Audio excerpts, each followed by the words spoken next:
नमस्कार, मैं हूं अर्चना ठाकुर। बिट्स ऑफ भारत में आप सभी व्यूअर्स का स्वागत है।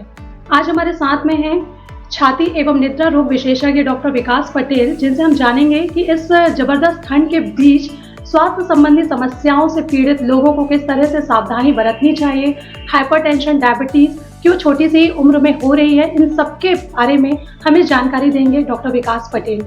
नमस्कार डॉक्टर सर। नमस्कार मैडम। नमस्कार सर, आप पटेल चेस्ट सेंटर संचालित कर रहे हैं और थोरेकोस्कोपी और इसके अलावा एलर्जी टेस्टिंग को लेकर आप कर रहे हैं काम।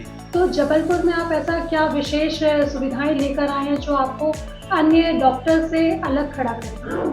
देखिए, मैं यहाँ पे अलग खड़ा होने के लिए नहीं आया हूँ। मैं एक्चुअली मेरा सिर्फ यही कोशिश रहती है कि मैं जब मुंबई से यहाँ पे आया था तो मेरा उद्देश्य यही था कि मैं यहाँ के लोगों को बेहतर से बेहतर अपनी स्पेशलिटी में जो भी बेहतर इलाज या जो सुविधाएं उपलब्ध हो सकती हैं वो मैं उपलब्ध कराऊँ। और मेडिकल कॉलेज में जब मैं था यहाँ पर तो वहाँ पर भी मेरा यही कोशिश रही है। तो हम यहाँ पर मुझे यहाँ पर पटेल चेस्ट सेंटर संचालित किए हुए 2 साल हो गए। तो हम यहाँ पर छाती से संबंधित जो भी उच्च स्तरीय जाँच, उच्च स्तरीय तकनीक की ज़रूरत रहती है वो सब हम यहाँ दे पा रहे हैं। और मुझे बड़ा खुशी हो रही है इस बात को बताते हुए कि महाकौशल क्षेत्र के लोगों को छाती से संबंधित एटलीस्ट छाती से संबंधित किसी समस्या के लिए कहीं जाने की ज़रूरत नहीं, सब हम यहाँ पर उपलब्ध किए हुए हैं। और यहाँ पर हम thoracoscopy, bronchoscopy, intervention bronchoscopy and allergy testing, sleep study, level 1 sleep lab, तो स्लीप लैब भी है हमारे पास बेलेरी में। तो ये सब सुविधाएं हम पेशेंट को दे रहे हैं और मेरी और कोशिश रहेगी कि और वो भी बेहतर सुविधाएं, तकनीक आती है उससे मैं अपने आप को अवगत कराऊं और यहाँ के लोगों को उसका फायदा है। बहुत बहुत धन्यवाद। मैं बिट्स ऑफ भारत आपके माध्यम से मुझे इतना अपनी बातें साझा करने का ये मौका मिला, इसके लिए मैं आपका बहुत बहुत आभारी हूँ। और मैं आप सभी लोगों का बहुत बहुत शुक्रिया अदा करना चाहूँगा, क्योंकि क्या है ये चीज़ें हम पहली बात तो क्या प्रैक्टिस करते समय इतना समय नहीं मिल पाता कि इतना रूबरू हो पाए किसी से, लेकिन आपके माध्यम से मुझे ये प्लेटफॉर्म मिला, इसके लिए मैं आपका बहुत आभारी हूँ। सर, जो कम एज में हाइपरटेंशन और डायबिटीज़ की बीमारियां हो रही हैं, तो इसे हम क्या मान सकते हैं? क्या लोगों की दिनचर्या बदल रही है या फिर उनकी ईटिंग हैबिट्स को लेकर इस तरह की स्वास्थ्य संबंधी समस्याएं बढ़ रही हैं लोगों में? नहीं, आपने सही कहा। क्या है, हमारा जो दिनचर्या है उसमें हम देखें तो पिछले कई दशकों से काफ़ी बदलाव आए हैं। जैसे कि सेडेंटरी लाइफस्टाइल, जो ऑफिस वर्क है वो बढ़ गया है और मैनुअल वर्क है वो कम हो गया है। और ईटिंग हैबिट्स में भी काफ़ी बदलाव आए हैं। Junk food and high calorie, high carbohydrate diet जो है हमारे आहार में आई है, जिसके कारण मोटापा काफ़ी अधिक मात्रा में देखा जाता है। आज हम रास्ते में चल के देखें तो हमको 10 में से 7 से 8 लोग ऐसे मिलेंगे जो मोटे रहेंगे जिनका, और मोटापा इतना ज़्यादा प्रेवलेंट हो गया है कि कई बार हम थोड़ी बहुत मोटापा को नॉर्मल मान के चलते हैं, लेकिन ऐसा नहीं है। इस मोटापा के चलते कुछ ऐसे बदलाव आते हैं हमारे शरीर में, जैसे कि स्लीप अपनिया नामक एक बीमारी होती है जो कि यंग पेशेंट में बीपी की और अधिक जो बाकी मेटाबॉलिक डिजीज़ हैं, जैसे डायबिटीज़ हो गया, कार्डियक डिजीज़ हो गया, लकवा हो गया, CLD हो गया, तो ये सब बीमारियां जो हैं इंसान को ग्रसित करती हैं। तो मोटापा के कारण स्लीप अपनिया होते हैं और ये सब मेटाबॉलिक सिंड्रोम उसके कारण होते हैं। उसके पीछे कारण है, जैसे जैसे मोटापा आता है हमारी चर्बी जमा होती है, तो हमारा ऊपर की श्वास, यहाँ पे भी चर्बी जमा होती है, तो ऊपर की श्वास नली थोड़ी सी सक्रिय हो जाती है। और हम उसको देखें, जैसे हम किसी का गला देखते हैं तो हमको टैटू नहीं दिखता है। तो जब ऊपर का श्वास नली जब सक्रिय हो जाती है, जब रात में सोते हैं, मांसपेशियां शिथिल पड़ती हैं, तो वो श्वास नली बंद हो जाती है। जब बंद नली से सांस लेते हैं तो खर्राटे की आवाज़ आती है। कई बार सांस नली पूरी तरह से बंद हो जाती है, जिसको हम अपनिया बोलते हैं। और अपनिया आने से, सांस रुक जाने से हमारे शरीर में ऑक्सीजन कम हो जाता है।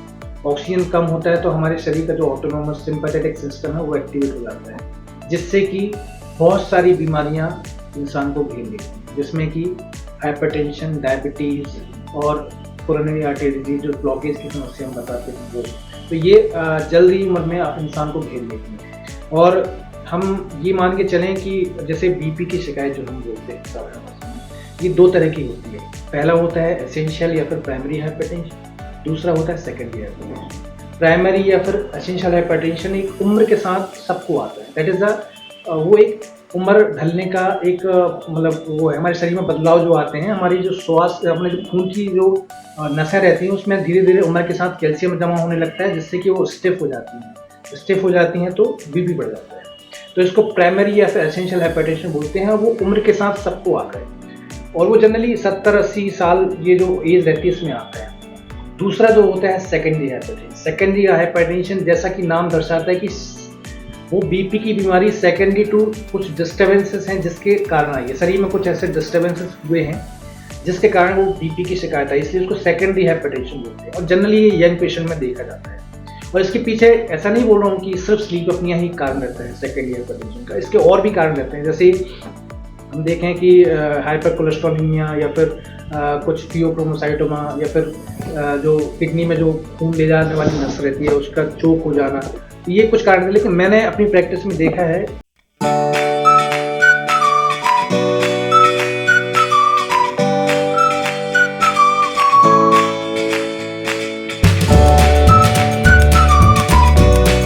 सर, एक सवाल मेरा ये है कि छाती में जो पानी भर जाता है और इसमें भी बहुत ही कम एज में लोगों की मौत हो रही है। मैंने ही अपने उसमें कई लोगों को देखा है कि 25-26 साल के लोग भी छाती में पानी भर जाने की वजह से ही मौत हो जाती है। तो इसके क्या रीज़न है? कहते हैं कई बार कि पीलिया बिगड़ गया था, तो क्या इनके बेसिकली रीजंस क्या हैं? जी, छाती में पानी भरने के बहुत सारे कारण रहते हैं। तो जनरली हम ऐसा बोलते हैं कि इन कारणों को दो हिस्सों में डिवाइड करते हैं। पहला रहता है कि जो जिस पानी में जो छाती में पानी भरता है उसमें प्रोटीन की मात्रा ज़्यादा है, मतलब जिसको हम एक्सुडेटिव इफ्यूजन बोलते हैं।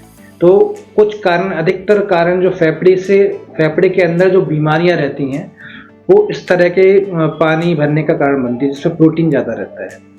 और कुछ बाकी शरीर के बाकी हिस्से की समस्याएं जैसे किडनी की समस्या, लीवर की समस्या, हार्ट की समस्या, तो इनके कारण भी छाती में पानी भरता है। तो जिसमें लेकिन उसकी निशानी रहती है कि उसमें प्रोटीन कम रहता है, जिसको हम ट्रांजिटिव इफ्यूजन बोलते हैं। अब इसमें क्या है कि जिसको भी पानी भरता है छाती में तो उसके पीछे कारण पहचानना जरूरी है, क्योंकि जब तक हम कारण नहीं पहचानेंगे वो पानी को ठीक नहीं कर पाएंगे।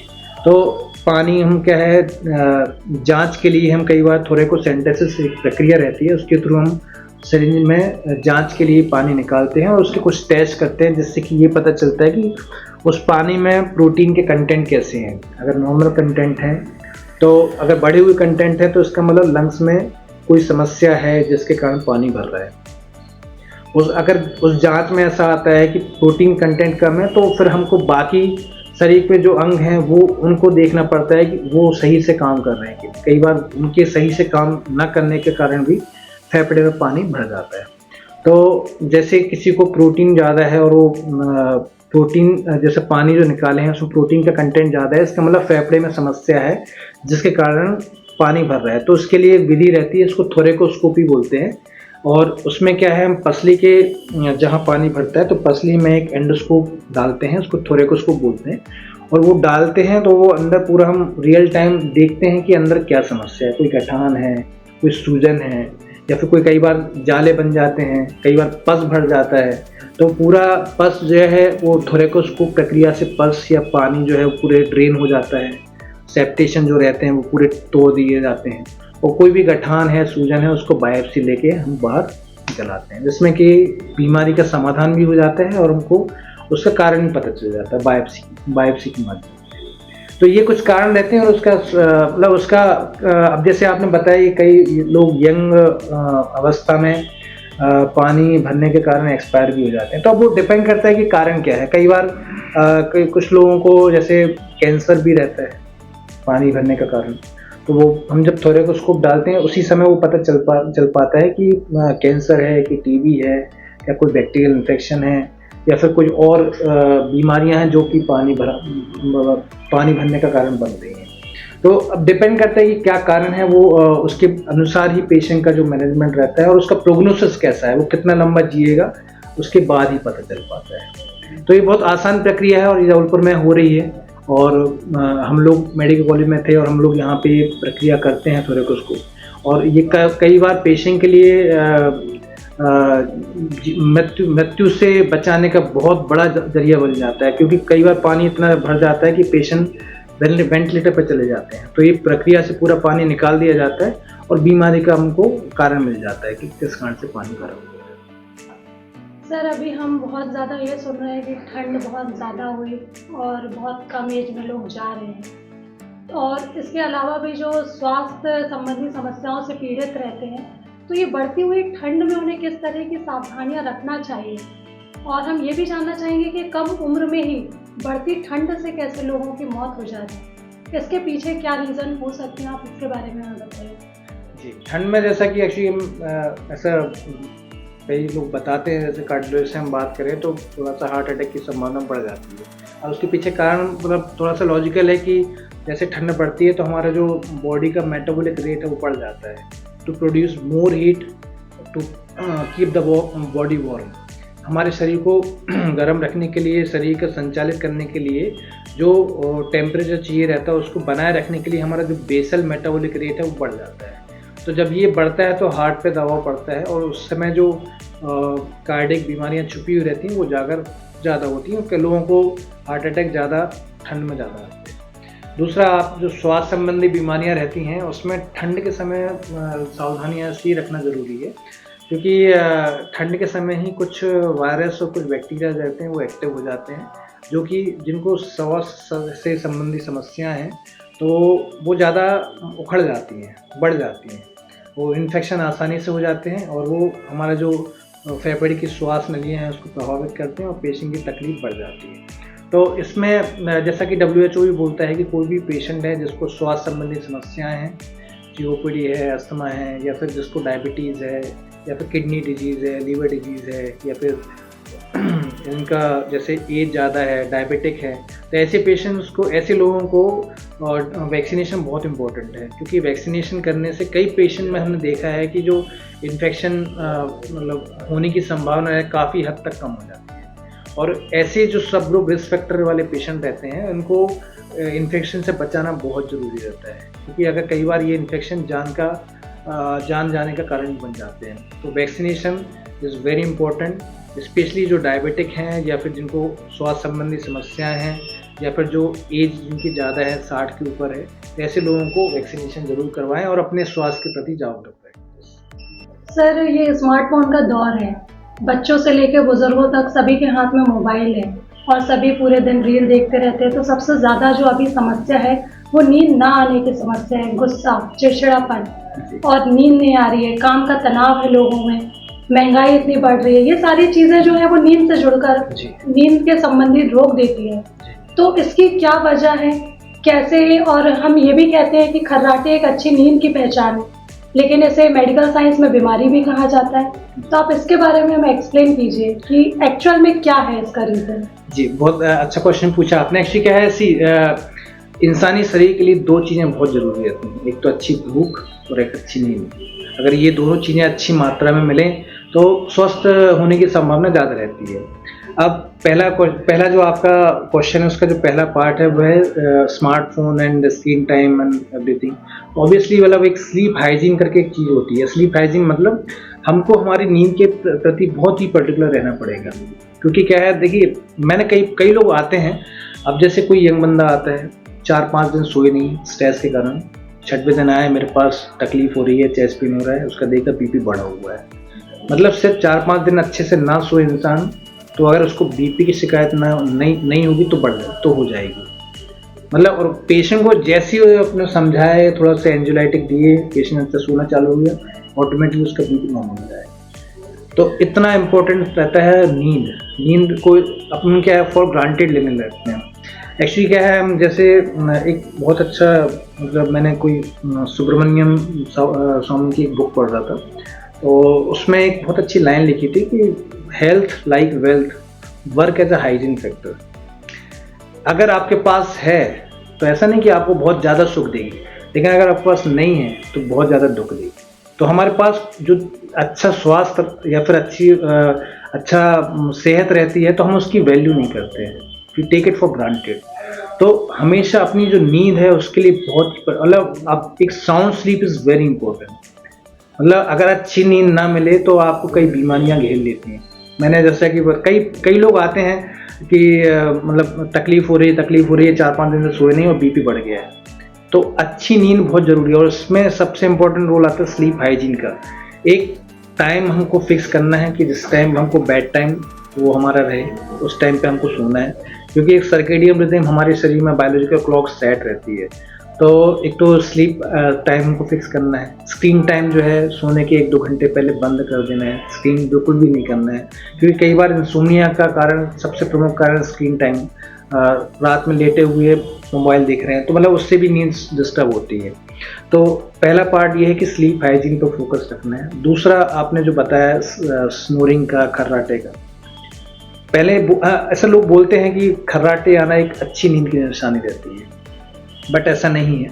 खर्राटे आना सिर्फ एक निशानी रहती है कि हमारी श्वास नली में कुछ व्यवधान है, क्योंकि हम जब बैठे रहते हैं, जागते रहते हैं, तब तो आवाज़ नहीं आती है, जब हम सोते हैं तभी आवाज़ आती है वो खर्राटे की। खर्राटे की आवाज़ क्यों आती है? जैसा कि मैंने बताया कि ऊपर की श्वास नली क्या हो जाती है, सक्रिय हो जाती है। सक्रिय हो जाती है, जब सक्रिय नली से जब हवा जाती है तो खर्राटे की आवाज़ आती है। तो सकरापन होना, खर्राटे आना वो नॉर्मल चीज़ नहीं है, और ये स्लीप अपनिया का सबसे प्रमुख, सबसे पहला लक्षण रहता है खर्राटे आना। तो मैं ये नहीं बोल रहा हूँ कि खर्राटे आना बहुत जानलेवा है, बट ये एक बीमारी की निशानी रहती है, तो उसको हल्के में ना लें। और सिर्फ खर्राटे आना वो जानलेवा नहीं रहता या खतरनाक नहीं रहता। खर्राटे के साथ में आपकी अगर नींद बार बार टूट रही है, दिन में और सुबह उठने के बाद फ्रेश नहीं लगना, अच्छी नींद न, ऐसा लगता कि अच्छी नींद नहीं हुई है, या फिर दिन में सुस्तपन, थकावट, या फिर दिन में बैठे बैठे झपकियाँ मारना, तो ये जो है ये निशानी रहती है कि आपकी नींद भी उस खर्राटे की समस्या से नींद भी डिस्टर्ब हो रही है। ओवर द टाइम जो है ये कई बीमारियों को पैदा करती है। सर, ये जो हाइपरटेंशन और डायबिटीज़ की बात करते हैं, यदि एक बार ये लाइफ में जुड़ जाती है तो क्या कभी ये ख़त्म होती है? जो लोगों का मानना है कि दवाई जुड़ गई है, अब वो ज़िंदगी भर इन दवाइयों के डोज बढ़ाते रहेंगे, लेकिन ये दवाई कभी खाना बंद नहीं होगी। तो क्या ये संभव है कि ये दवाइयाँ बंद हो सकती हैं और उसके लिए उन्हें क्या प्रयास करने होंगे? बहुत अच्छा क्वेश्चन पूछा आपने। अधिकतर पेशेंट ये सवाल पूछते हैं, और देखिए मैं ये नहीं बोलूँगा कि जितने भी पेशेंट हैं डायबिटीज़ के, हाइपरटेंशन के, उनकी दवाइयाँ बंद हो सकती हैं। मतलब जैसे टाइप 1 डायबिटीज़ है जो बच्चों में होता है, उसमें मतलब there is no cure, you have to take the insulin.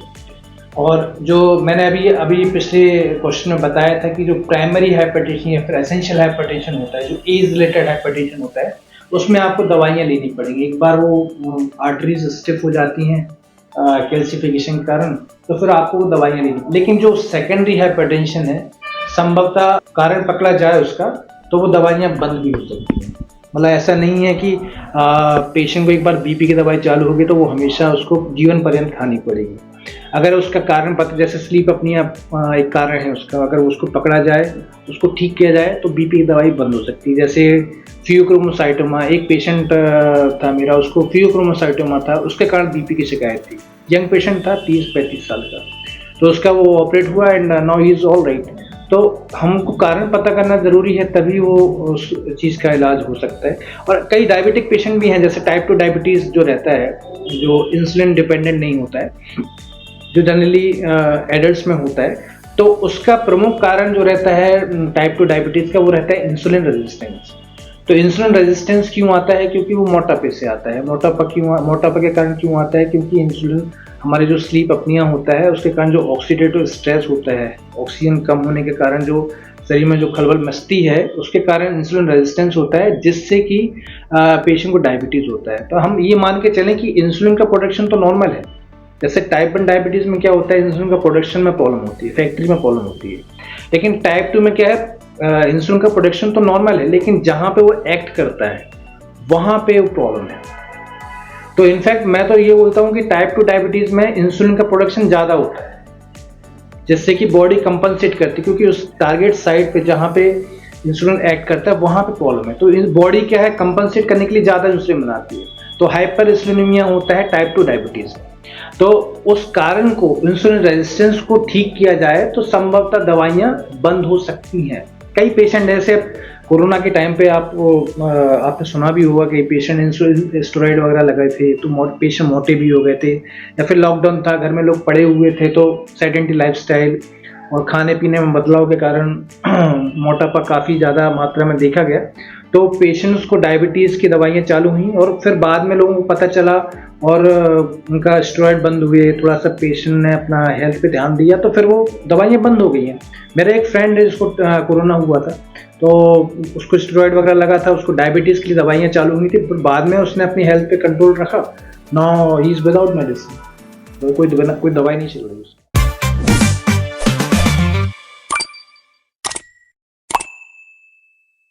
आज हमारे साथ में थे छाती एवं निद्रा रोग विशेषज्ञ डॉक्टर विकास पटेल, जिन्होंने काफ़ी अच्छी जानकारियां हमें दी जिससे हम अपने स्वास्थ्य को और भी बेहतर कर सकते हैं और इस ज़बरदस्त ठंड के बीच में अपनी केयर भी कर सकते हैं। इसी तरह की खबरों के देखने के लिए जुड़े रहिए बिट्स ऑफ भारत के साथ। इन स्टोरीज को ज़्यादा से ज़्यादा लाइक, शेयर एंड चैनल को सब्सक्राइब करें।